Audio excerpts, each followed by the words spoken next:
Hi, I'm Pete Carter. I'm a medical doctor, the founder of Heaven in Healthcare and one of the senior leaders of Eastgate Church here in Kent in the United Kingdom. At Heaven in Healthcare, our heart is that the world of healthcare will be transformed by the presence of God and the resources of heaven. And we believe that now more than ever, the healthcare systems of the world need hope-filled, confident believers who will do that very thing. In these videos, we will discuss some of the foundational beliefs and values that will help to set you up as a healthcare worker or anyone with a passion for that world to go out there and bring transformation wherever you are in a way that we find is increasingly valued and welcomed. In this session, I'm joined by my friend, Mike von Fraunhofer, who is also a medical doctor, and we're going to explore together God's dream for the transformation of the world of healthcare.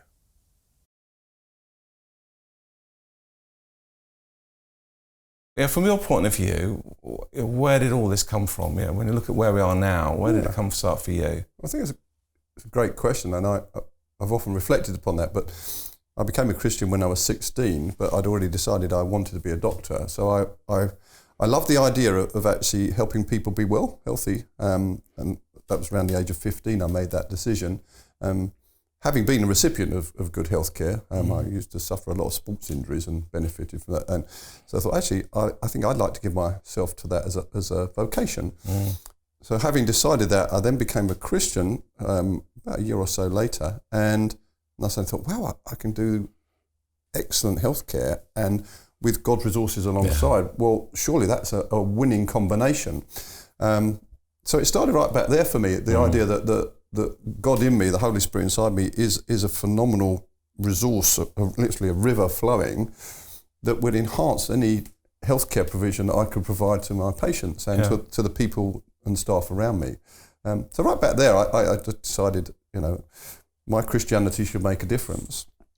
And I think that most Christians going into healthcare start off with a dream of making a massive difference, not just by being good doctors or good nurses, but by actually being Christians in that place as well. And I'm sure you had the same thoughts when you went into medicine. I was a Christian when I got into medicine, but I think probably I was at the very beginning just about doing my job well. But then I got involved in a church movement, in the Vineyard movement, and they were all about healing. And suddenly I'd thought, hold on a minute, I could do both. And that's what really set me off is, how do I marry this and that?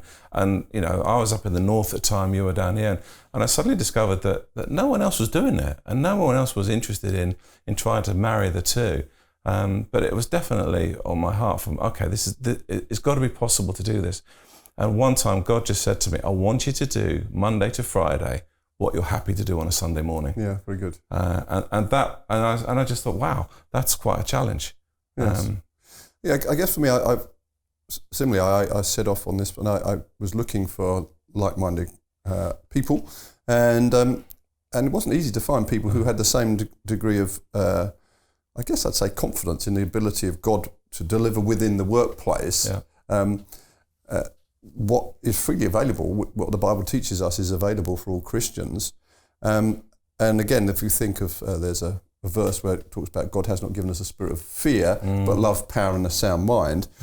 And so I've also thought, it's possible to have a loving attitude to our patients, making the power of God accessible, but in a very wise way, and accessing God's thoughts to help us. But what I did find was a lot of people were afraid of how to use their Christianity, or whether they were even allowed to use their Christianity, whether it had to be hidden away. They're certainly frightened about the idea of actually introducing anything like healing or miracles into that workplace. And so I think the prevailing culture of fear was something that affected Christians. And I think many Christians all went in with the dream, but then somehow they lost it under this cloud of maybe fear and uncertainty. So I think that was a reality. And I think also, and for me, what I found was, as much as I was at home in the denomination I was part of at the time, I couldn't find church leaders that were wanting to engage in it, that they had their idea of how they wanted to do things. And the idea of trying to sort of get an occupational component to it, and try and encourage people who were out there in the workplace how to do that. I think it just was something that they were at that point in time weren't really engaged with. And I think sometimes you can find that when you're isolated, you're trying to look for people to help and encourage you and lead you on the way. So for me, the major change was when I moved south, which I did in 2008. And then 2010, you and I met up. We did. I remember it very well. At a conference. And it makes me laugh because power of faith that I had, I remember with my wife that you had a dream at that point to have a health centre in the same building as a church at the conference. And I looked at that and I thought, this is amazing. I need to meet this guy and talk to him. But you were running this big conference at the time. And I said to and she said, well, why don't you go and speak to him? And I said, well, he's running this huge conference. There's hundreds of people. He's not going to have time to have a chat with someone he's never met before. And then lo and behold, I sat down with a couple of doctors that you knew. You came and sat down next to me, and suddenly we had 4 people on the table, all doctors, all GPs. And I suddenly thought, this is unique. I've never been in a moment where I've had 4 Christians all doing the same profession, all at a conference about God and healing. And I got my chat with you. It was amazing. Yeah, and it all went from there. And it's been the start of a great friendship and relationship, which has, our friendship certainly flourished, but it's also helped us actually create something. Along with actually, one of the other doctors is actually here in Eastgate today. Part of the dream is unfolding of heaven in healthcare. And I think, I guess for me, another part of this was actually that I became a partner in general practice in 1987. And a busy practice, but one which I loved. It was, and I'm very happy, and I love my medicine. I love helping patients. But about a year after that, after I became a partner, I started to lead a very small church in a village not far from where my practice was. So I was a full-time GP, and I started to lead this small church with about 25 adults and 10 children. And I thought, well, I don't want there to be any what we would call secular sacred divide. I just don't believe in it. I've never believed it in my workplace. I believe God's just as relevant there as he is here. And I thought, well, I also want our Christianity to be relevant to everyday life. So in our mind, within the church, we've always led it with a thought that all of our life is Christian, not just meetings. Yeah. So actually, but most of our life is not spent in Christian meetings, thankfully. So our job is to help people live their life as Christians, and that Christian life enhancing the life of everything around them. Yeah. And I think what is probably unusual about our church was that it actually grew up with this reality of my work as a doctor sitting alongside the leadership of the church, and there was never a conflict between these two. That's right. And so for us, that was always part of our strength of our church, and I think that's one of the reasons we've got to where we've got to right now. So. Yeah, and I think one of the other things because of that is there are some practices that go on in some churches who are very well-meaning and very godly, but they do some things that if you are in any way involved in healthcare are just nonsense. And it just puts you off as a healthcare professional. And, one of the classic ones, and I've seen it done many times, is this thing about they get people to sit down and they put their legs out and they want to see if one leg is longer than the other. And then they pray for them and they say, oh, the leg's got longer. And, if you're a healthcare professional, you just think that that's just bunkum. It's just nonsense. And, if you get anyone that you sit down and you put their legs out, and say one shorter than the other, and then you pray for them and one lengthens. It's not their leg has necessarily grown, it's their whole pelvis could have shifted. And it's just simple things like that if you look at it from a healthcare professional, you just think, well, that's just rubbish. And what happens then is you lose credibility. And that means that the church becomes isolated and certainly provide us something for Christians and people who want to come. But you would never be able to get to a point where a healthcare professional, a GP or a consultant, would be willing to send a patient to that because they just go, well, they're just quacks. And that was the common dream that I think you and I both had. We wanted to do something where we could say to the NHS, look, we're safe. Yeah. We know, we talk the talk. And we're credible. And we're credible. We do a governance process that you would recognise. Yes. So that started this conversation. We had that amazing meeting. Do you remember? I think it was about 2011. We'd started to get to know each other, and you called us all together to try and set up a meeting. Breakfast at my house. Yes. with bacon sandwiches. And, yes, which all the medics went to. All the medics were having the bacon sandwiches. The fruit which everybody else seemed to head to, which was it was there. It was in the room. Interesting. I think one of the other things is that it's that sense of being credible, but also actually one of our things is that we recognise that medicine is a gift from God, and we celebrate medicine and miracles in the same way, because the aim of our interventions with people, whether it be through medicine or prayer for healing, is that they are well. Yes. It's not about our kudos as a Christian or as a doctor. Our motivation has always got to be the patient's or the person's well-being. Yeah. And I think that's one of the things that's been confused in Christianity. There's almost been like a fighting for the rights of which bit works. Yeah. And we've always said, well, both work, and they can both work together. And if we put these together collaboratively, then we will enhance it rather than separate it out. And I think that was probably the key bit. And there's a powerful phrase that I remember you saying at the time, which for me pretty much summed it up, which is, if someone's got a headache, and you give them some paracetamol, some ibuprofen, and you pray for them, and then an hour later the headache's gone, if you need to work out which worked, the prayer or the ibuprofen, you haven't understood the point. Yeah. That they had pain and now the pain's gone. Yeah. That's the point, not which modality was the one that did it. Yeah. And I think it's a really important issue that actually both need to sit alongside one another. Obviously, medicine is phenomenal, and the advances what can be done nowadays are extraordinary. But there are limitations, and we know that. But also, it's not just the miracles, is it?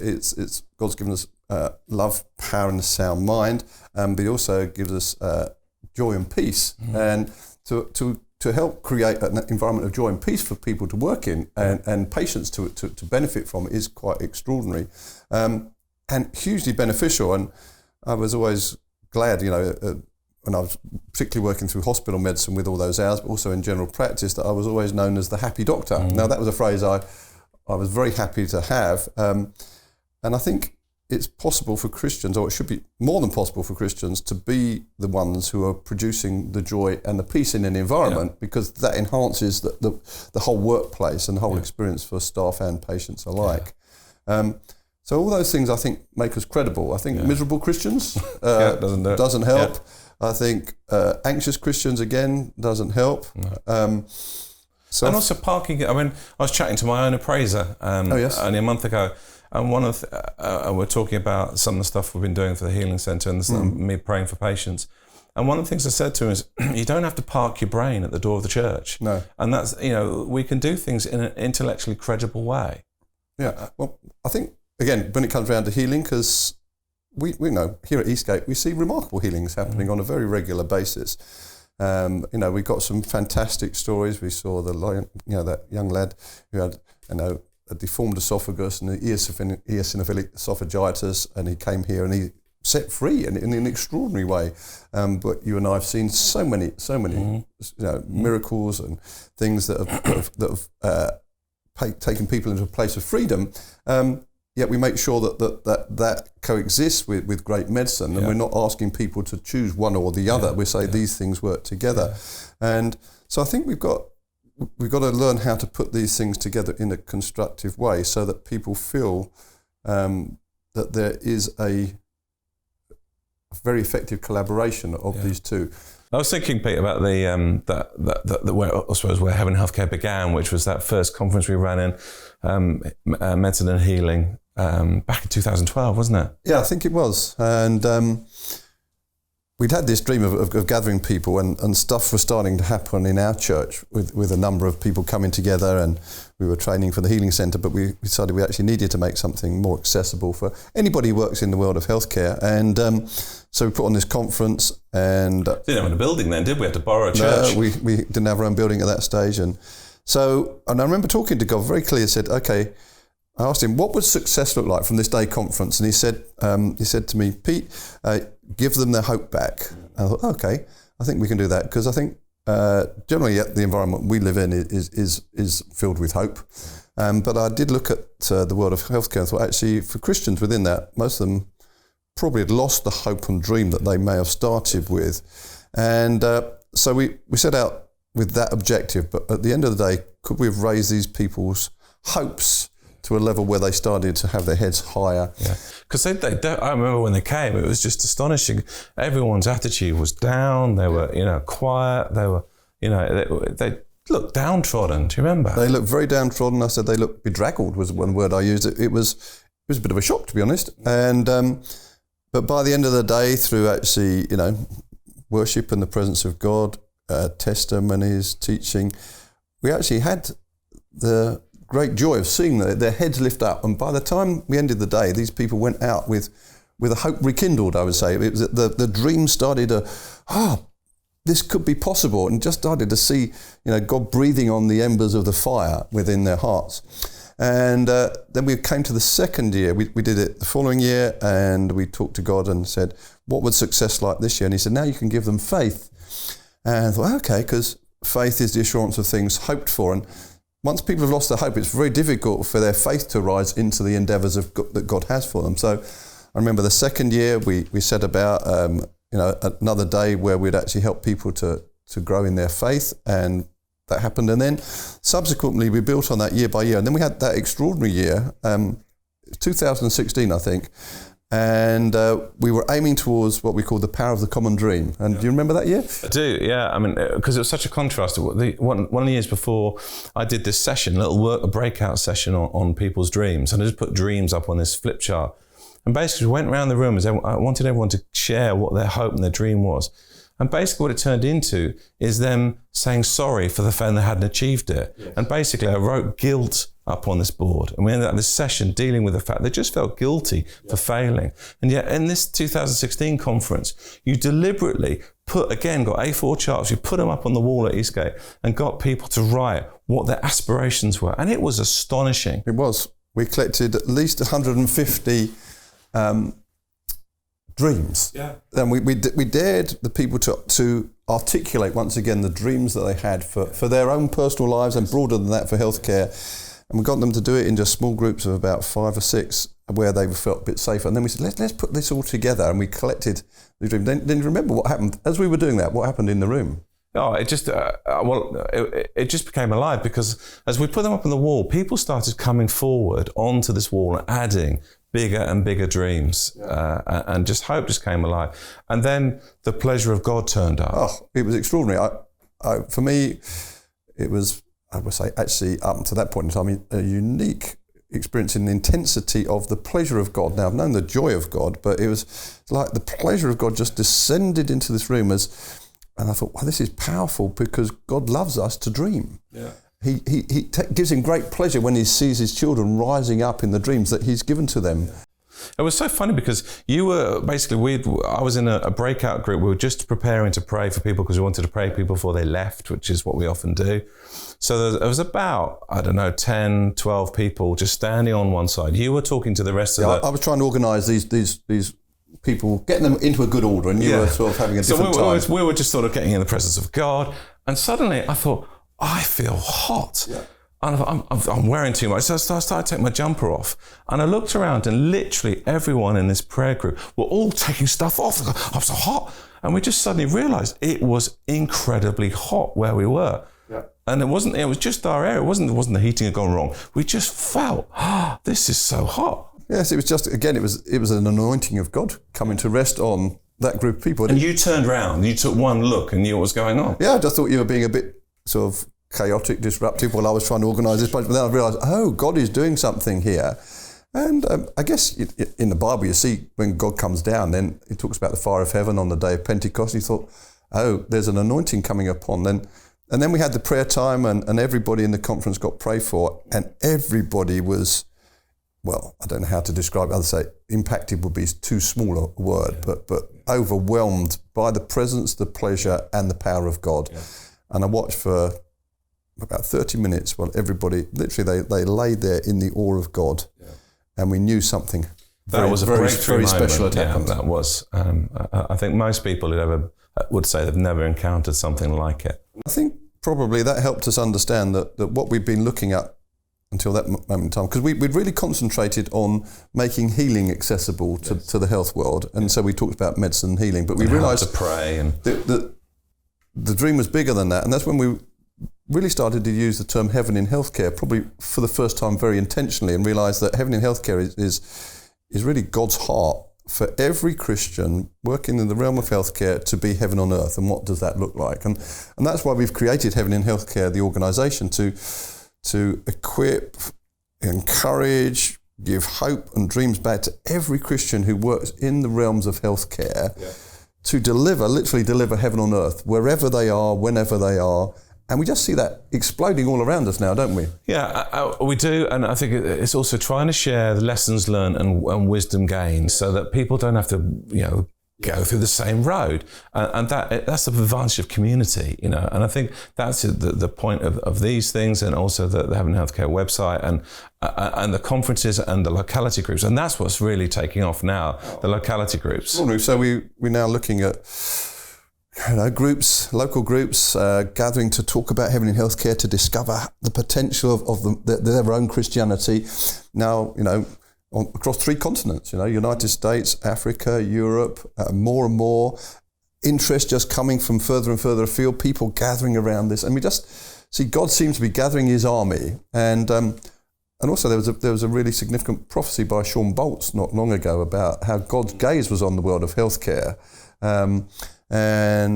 So we're confident that God is on the move in this realm, and we're just delighted to be part of it. Yeah. And with the ability and the resources that we have here at Eastgate and through Heaven in Healthcare to help equip anybody who works in the world of healthcare to see extraordinary things.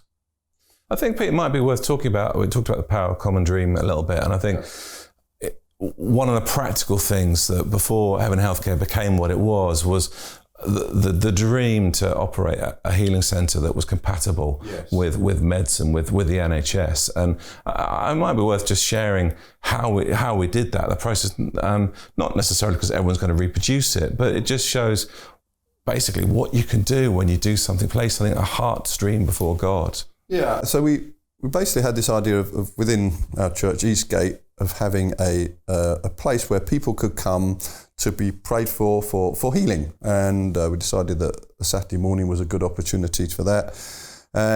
But we realised that we needed to train people and instruct them and have it in a way that would be compatible and accessible to the health services, not putting stumbling blocks in their way. Some of which we've already talked about, but there's a lot of stuff there that where the people within the health world would look at the Christian world with a degree of skepticism, understandably, unfortunately. There's practices that we have that are unhelpful, I think, within the world of Christianity that make people go, ooh, I don't think I trust them. So we had to work to create an environment which would gain the trust of our local health services. And put in place a governance process that they would recognise and feel assured by. So that they could say, yes, this is a service. Well, our dream was to say, we want local healthcare professionals to say to a patient, I know a place you can go that I trust that will pray for you. Yeah, and again, one of the things that we said is actually we realised that if you want to do medical research, when you find a new drug and you say, oh, it's brilliant at curing asthma, and you go, wow, it works. And you say, yeah, that's good, but it has unfortunately a really bad side effect of killing you with a heart attack. You think that's not a good drug. So, and I think sometimes Christians make the error of saying, well, it works. Healing works. We prayed and it worked, without considering the possible and perceived side effects that there is out there. So we actually addressed that by looking at the perceived side effects of Christianity, didn't we? And we devised a feedback questionnaire, which you and I actually worked at together to get some research into people's experience of our healing centre. Yeah, we did. And I think, so on that score, we basically had people, gave it out anonymously, people sent it back anonymously, and asked the usual stuff like, how did you find it? Were we pleasant? Were we supportive? Did we treat you with respect? Did we explain what we were going to do? The usual kind of things you'd expect almost from any kind of service questionnaire. But the other thing that we specifically said was, did you feel in any way pressured to ask for money? Because obviously one of the things important to us is that people didn't still get the idea that, well, it's a church, all they're going to want is money out of these people. we specifically asked, did you feel any pressure to change your religion or religious beliefs? Because again, we wanted people to say, well, if I send them to that Christian church, they're gonna want to change everyone into Christians.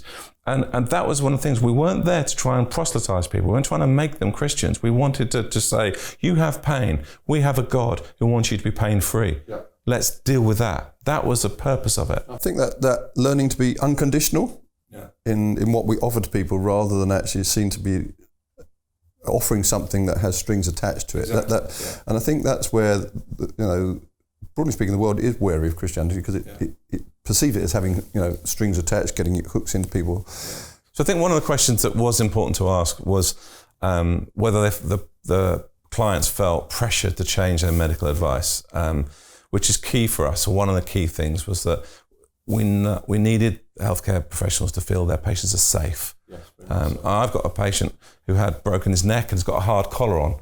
Mm-hmm. And if someone told him to take the collar off and wang his head around, that would be it. He'd be paralyzed for life. So, it's important for us that people felt pressured, weren't pressured at all to do anything they were told not to do. Yeah, I think that's one of the key things, is that we actually get people to actually read through what they can expect of our healing centre. Then actually we get them to sign a document that says that they won't actually change any medical intervention without going back to the appropriate medical practitioners. And that's really important. We're there to work alongside the health service. We're not providing health care services in that sense. We're there as a very much a complementary service. And we celebrate medicine as much as miracles. I think that's really important to get across. I think that just saying the feedback questionnaire was quite extraordinary in terms of the satisfaction of the people who came, and then also, what we demonstrated there was the long-term benefit of coming to the healing centre in terms of people's pain relief, and we've got some, a before and after statistic on that. And one of the things that we were able to talk to the health services about was actually that we can save the health services a lot of money. Yeah, I mean, visually, when we used a 10-point pain score, a classic 10-point pain score, and not everyone that came to healing centre had a painful condition, but about 80-odd people had filled in a pain score.